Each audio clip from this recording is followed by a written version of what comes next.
Good evening. Carole James is pulling more knives out of her back tonight after yet another prominent New Democrat calls for her to quit. Last week, the NDP leader had the satisfaction of watching Premier Gordon Campbell announce his resignation. But the question tonight is, how long can James last herself? A News legislature reporter Shachi Curl has more. It's been a while since Dale Lovick made the supper time news. An NDP cabinet minister in the 1990s, he's captured everyone's attention today by calling on party leader Carole James to quit and for the NDP to hold a leadership convention.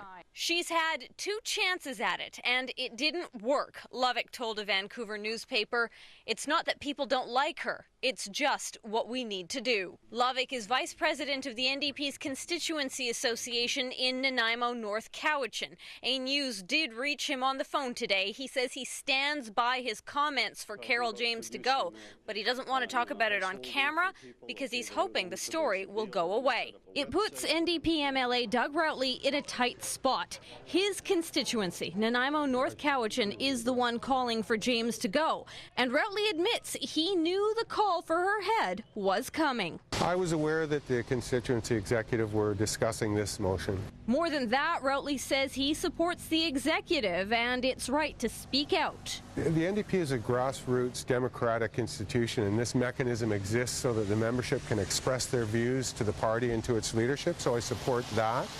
As far as the motion goes, it'll be discussed at the Provincial Council on November 20th. But leader Carole James says those words will not bring punishment for Routley. Doug is going to continue to work as part of our team. He's a strong team player and he's going to continue to work as part of our team. Still, Nanaimo North-Cowichan is now the fourth known NDP riding to call for Carole James to quit.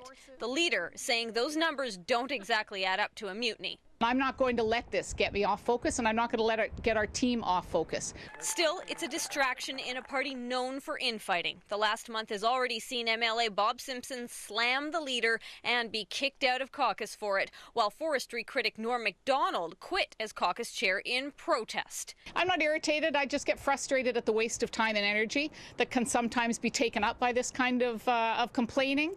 Most party chapters on the South Island are on the record saying they support the leader. Dale Lovick is the latest one to decide he has an opinion. I recall he had an opinion on Mike Harcourt and on Glenn Clark as well.